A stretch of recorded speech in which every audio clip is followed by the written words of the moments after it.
Statements like, "I thought they broke really easily," or "they're really expensive," or "don't they sound dark and dull?" These are common beliefs regarding ribbon microphones. So in this video, we're going to explore the ribbon mic, contradict these myths where we can, and throughout the video, hear for ourselves why they are more useful to us than ever before.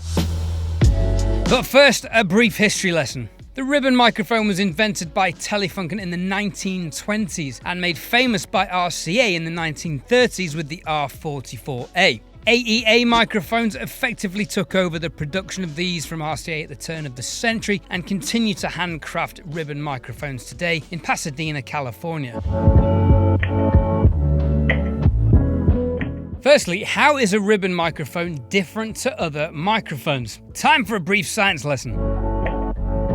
A microphone is essentially a transducer that converts variations in the air pressure of a sound wave into an electronic signal. In a condenser microphone such as this one, the capsule or diaphragm acts as one plate of a capacitor. Sound waves cause this plate to move, changing the distance between the plates, which alters a sustained voltage kept between them, hence the need for phantom power. A dynamic microphone, such as this one, does this by suspending a coil of wire in a magnetic field. Sound waves hitting the capsule causes the wire coil to move, creating an electromagnetic charge. This voltage is our audio signal. A ribbon microphone, such as this AEA KU5A, works by placing an electronically conductive ribbon film, usually aluminium or aluminum, placed between the poles of a fixed magnet to produce a voltage by electromagnetic induction. Aren't they expensive? And I heard they break easily. Initially, ribbon mics were very expensive and frail microphones, mainly due to the loose fitting of the ribbons to capture the desired low end, which famously reduced the proximity effect most other microphones suffer from. Traditionally, ribbon mics had a very low output voltage and required an external step-up transformer to increase the voltage and the output impedance. This contributed to their expense. Later models incorporated phantom power for this, but were notorious for breaking if exposed to sudden surges or dropouts in phantom power. AEA have modernized the parts in their microphones to make them durable, roadworthy, and even more cost-effective. This KU5A has a built-in custom transformer and JFET electronics powered by 48 volts phantom power. So why were they so popular in the first place? Traditionally, ribbon mics would incorporate both direct sound and room sound from a figure-of-8 pickup pattern and rely on the nulling, the cancellation of these two sources to reject unwanted bleed, making them great for broadcasting and recording multiple musicians in the same room. Combined with top-end clarity and their reduced proximity effect, they captured a warm, detailed sound compared to the often harsh and brittle-sounding condenser microphones of the day. This modern AEA-designed KU5A hosts a tight cardioid polar pattern and an end address directional design to reject room tones from behind the microphone, helping prevent excessive bleed and unwanted room noise. This mic can also handle sound pressure levels up to 135 decibels. AEA's reissue of the R44, the R44C, boasts even more impressive sound pressure handling capabilities of up to 165 decibels.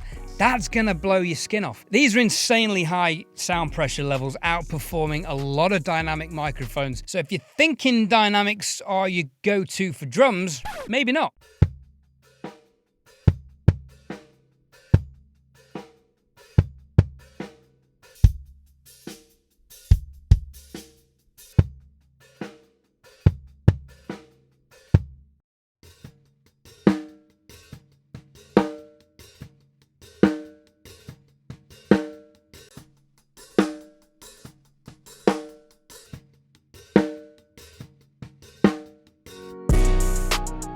Yeah, but aren't they dark and dull sounding?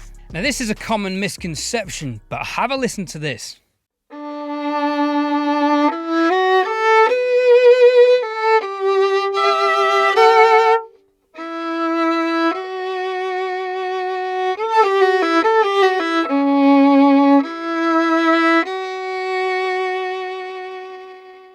Our would argue that this mic has a lot of high frequency content, but it also has more low, mid and low end frequency content in comparison to a typical condenser. The abundance of low end content gives us the perception that it lacks top end in comparison to a condenser, which often lacks low end, tipping the balance the other way, giving us the impression that they are brighter sounding microphones. Now, with that said, as we can see from the frequency response chart, there is a significant roll off after about 15 kHz. However, this is still a lot higher than traditional ribbon microphones, which typically started to roll off around 6 to 8 kHz. So this mic is still great for recording guitar amps and strings, capturing the energy in the top end before naturally rolling off any high frequency amp noise and wispy bow fizz.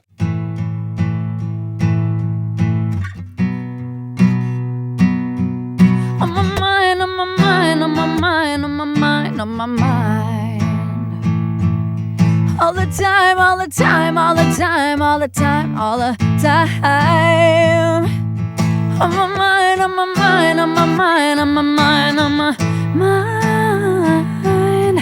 All the time, all the time, all the time, all the time, all the time. The KU5A clearly delivers enough high-frequency content for a vocal performance. The mic has a natural dip at 10 kHz, which is often where sibilance problems can occur, especially with condenser microphones on female voices. So in this situation, it is acting as a natural de-esser. I think you'll agree this is a very smooth microphone, capturing a very dense and warm sound with impeccable detail. Let me know your thoughts in the comments below.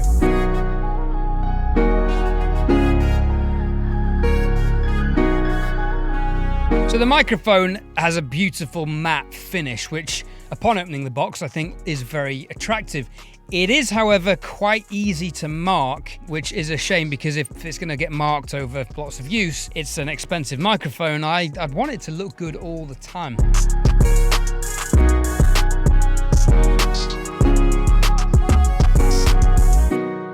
So who are these microphones for? Well, with AEA ribbon mics ranging from about $700 or $800 or about £900 in the UK, all the way up to several thousands. They are not for the faint-hearted, but the sound, the brand legacy, and the quality, that has to speak for itself. For me, this mic is the perfect complement to my mic locker, complementing my palette of sonic options already available. I can hear this sounding great on literally every instrument, amplifiers and vocals as well. Let me know your thoughts in the comments, and how might you use this microphone? I, for example, am really looking forward to trying this in a mid-side configuration on acoustic guitar. If you're looking to buy a dynamic microphone, you'll want to watch this video here. I've been Ed Thorne. Subscribe for regular home studio content. Thanks for watching. It's been emotional.